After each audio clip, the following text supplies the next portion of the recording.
जीवन बगिया ऐसी उलझी, फूलोगे कम कांटे ज्यादा।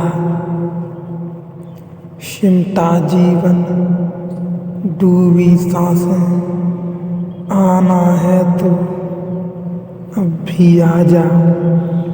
सत्य कभी मरता नहीं, सत्य सदा नया रहता है। यदि आपने अभी तक अंतिम अध्याय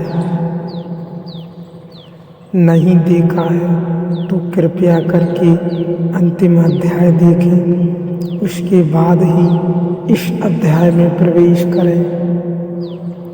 समीपता तत्काल चेतना समीप आ जाती है कि मरा हड्डी टूटी उलट गए तो जो आप कह लेते हैं भीतर संक्षिप्त में वह हो जाता है।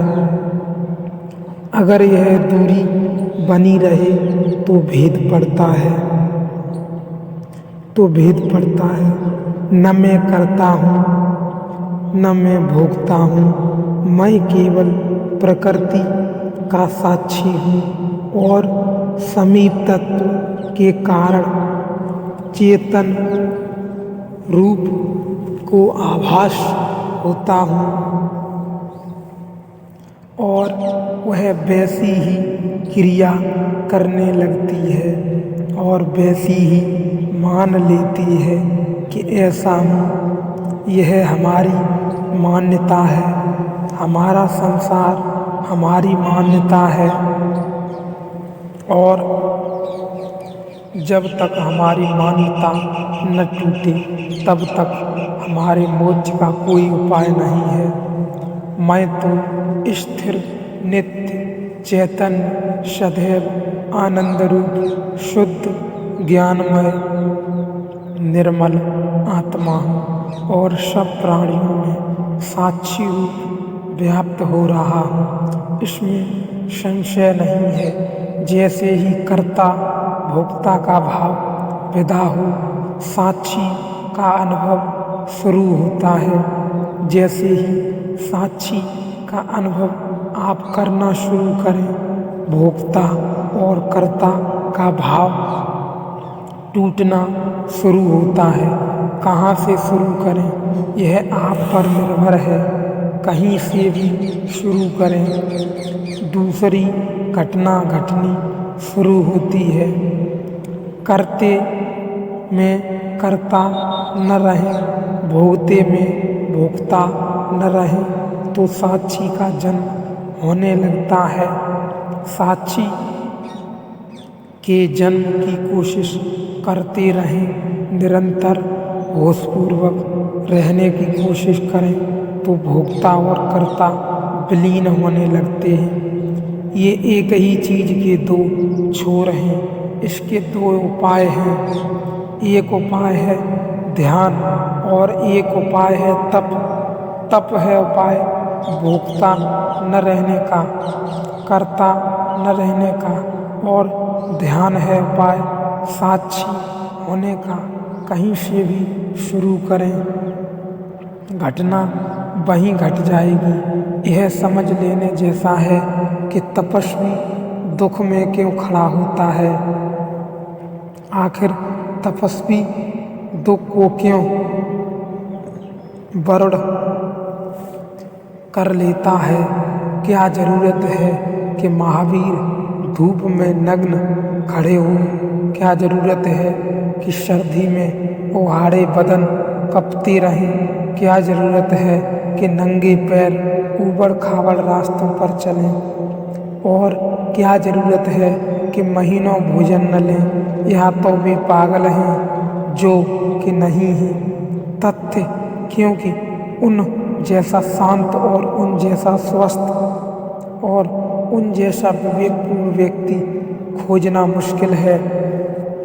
इसलिए पागल कहने का उपाय नहीं है। पश्चिम के मनुष्यविधियों को कभी कभी जीरारा की पागल होने पर शक होता है, लेकिन महावीर पर वह शक भी नहीं कर सकते, क्योंकि जीसस के कुछ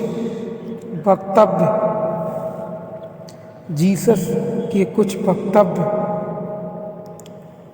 ऐसे मालूम पड़ते हैं कि जरूर यह आदमी पागल हो गया होगा।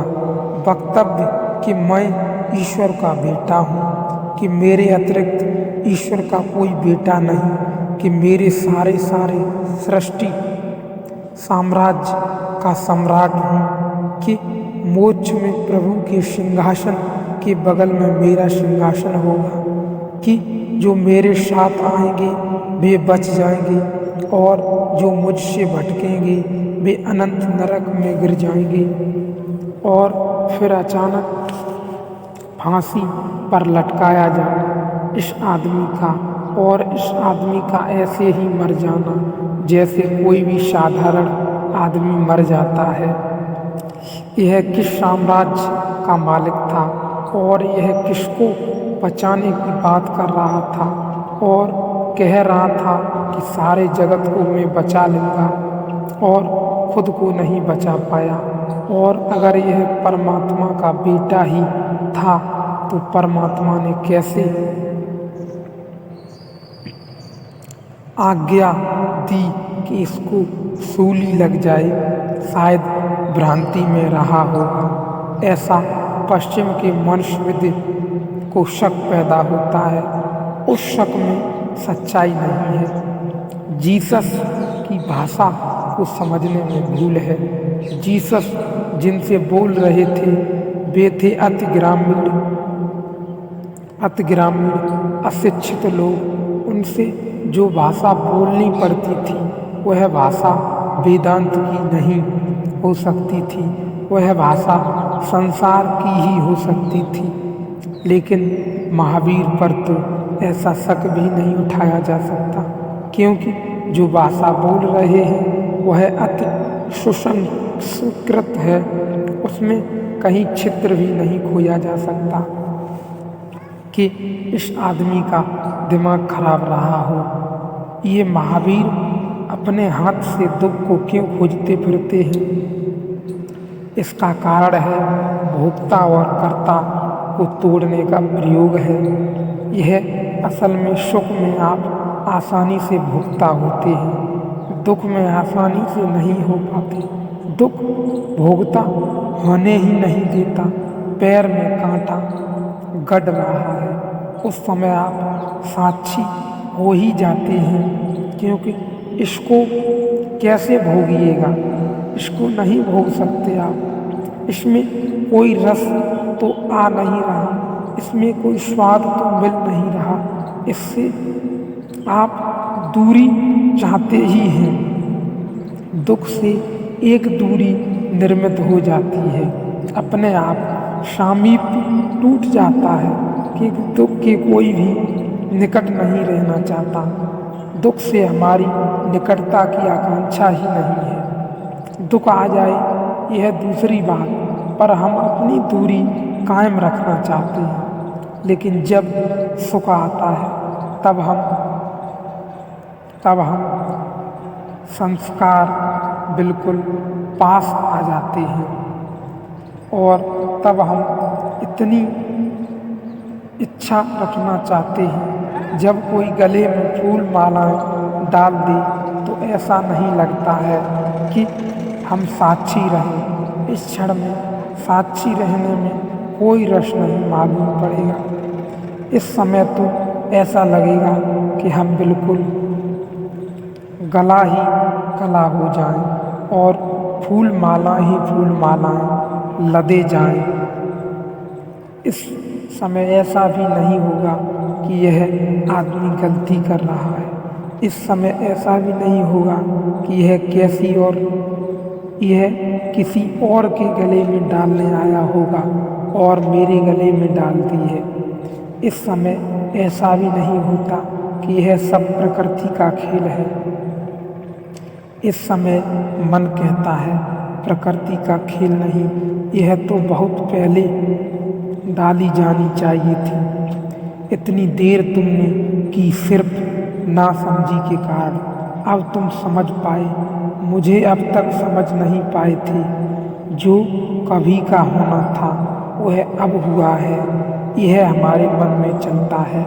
लेकिन यदि हम इस सब को मन से निकाल दें तो तुरंत ही हमारी समीपता इसके रूप में इसके प्रति नष्ट हो जाएगी और हम पुनः साक्षी हो जाएंगे।